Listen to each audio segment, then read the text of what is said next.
오늘 아침을 여는 말씀은 사도행전 10장 9절에서 16절까지의 말씀입니다. 이튿날 그들이 길을 가다가 그 성에 가까이 갔을 그때에 베드로가 기도하려고 지붕에 올라가니 그 시각은 제 6시더라. 그가 시장하여 먹고자 하매 사람들이 준비할 때 황홀한 중에 하늘이 열리며 한 그릇이 내려오는 것을 보니 큰 보자기 같고 내 귀를 메어 땅에 들이웠더라. 그 안에는 땅에 있는 각종 네 발 가진 짐승과 기는 것과 공중에 나는 것들이 있더라. 또 소리가 있으되 베드로야 일어나 잡아먹어라 하거늘 베드로가 이르되 주여 그럴 수 없나이다. 속되고 깨끗하지 아니한 것을 내가 결코 먹지 아니하였나이다 한데 또 두 번째 소리가 있으되 하나님께서 깨끗하게 하신 것을 내가 속되다 하지 말라 하더라. 이런 일이 3번 있은 후 그 그릇이 곧 하늘로 올려져 가니라. 사도행전 10장 말씀은 고넬료라는 이방인에 관한 이야기를 담고 있습니다. 살다 보면 여러 가지 방면에서 옳고 그름을 판단해야 할 때가 있습니다.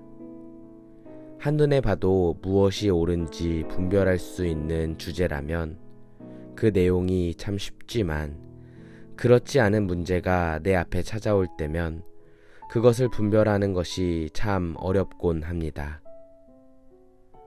그런데 성경을 보면 초대교회 사도들에게도 여러 가지 문제들을 판단해야 하는 일들이 발생하는 것을 보게 됩니다. 예수님께서 승천하시기 이전에는 예수님께 모든 것을 묻고 맡기면 됐는데 이제는 무엇이 옳고 그른지 스스로 판단해야만 하는 상황들 속에 놓여져 있었던 것입니다. 하지만 성경을 보면 사도들은 제법 그 일을 잘 감당해 나가는 것을 볼 수 있습니다. 왜냐하면 성령께서 그들과 함께 하셨기 때문입니다. 물건을 통용하는 일부터 빌립의 사역과 사울이라는 박해자를 공동체에 받아들이는 일까지 사실은 모든 것이 낯설었지만 성령께서 함께 하셨기 때문에 초대교회는 한 번도 겪어보지 않은 상황들 속에서도 하나님의 뜻을 잘 발견해 나갈 수 있었던 것입니다. 오늘 본문도 마찬가지입니다.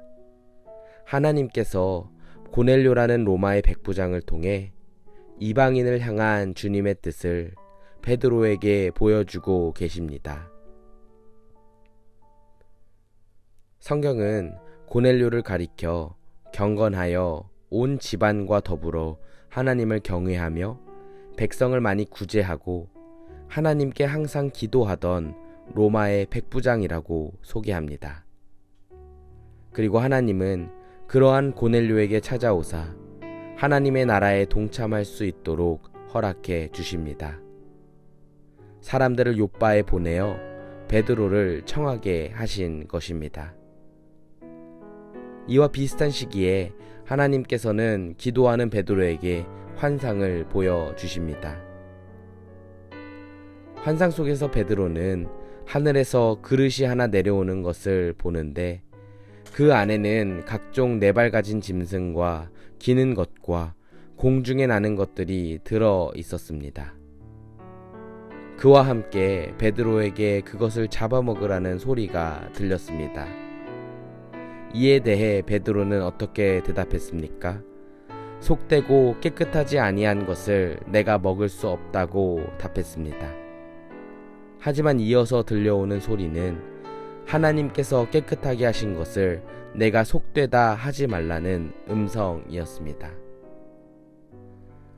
환상에서 깬 베드로는 그 뜻을 곰곰이 생각했습니다. 그런데 그때 고넬료가 보낸 사람들이 베드로를 찾아오면서 베드로로 하여금 하나님께서 이방인을 향한 특별한 계획을 가지고 계시다는 것을 일깨워 줍니다. 그리고 이후 고넬료와의 만남을 통해 베드로는 성령께서 이방인들에게도 임재하신다는 것을 직접 목격하며 이 일을 예루살렘 교회 성도들에게 보고하게 됩니다. 그리고 초대교회는 이방인들에게 복음을 전할 사명을 하나님께서 주셨다는 사실을 발견하게 됩니다. 성도 여러분, 하나님의 역사는 보이지 않는 곳에서 일하고 계시고 우리를 인도하고 계시는 주님의 손에서부터 시작된다는 사실을 기억하시기 바랍니다.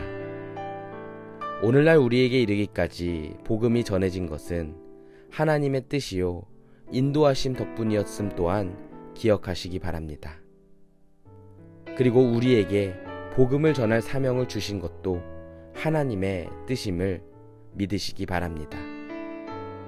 가까운 곳에서는 가족을 비롯한 우리 주변의 이웃들부터 멀게는 아프리카 케냐를 비롯한 온 열방에 이르기까지 우리를 복음의 통로로 세우신 것 또한 주님의 뜻인 줄 받으시기 바랍니다. 이처럼 나와 우리 교회가 베드로와 초대교회 같이 주님의 인도하심 아래 거하며 그분의 뜻을 발견하며 살아가기 위해서는 어떻게 해야 하겠습니까? 바로 내 영이 또 우리 교회가 성령으로 충만해질 때 가능합니다. 우리가 성령으로 충만하여 주님의 뜻을 온전히 발견하며 나아가기를 우리가 함께 구해야겠습니다. 그때 주님께서는 나와 우리 교회를 통해 하나님의 크고 놀라운 계획들을 일깨워 주시고 하나님 나라가 확장되는데 쓰임받는 통로로서 동참시켜 주실 줄 믿습니다. 바라기는 오늘 하루를 시작하면서 성령께서 내 안에 임재하시기를 우리가 함께 구하였으면 좋겠고 이와 함께 주님의 뜻이 어디에 있는지 함께 구하며 함께 찾으며 나아갈 수 있게 되기를 간절히 소망합니다.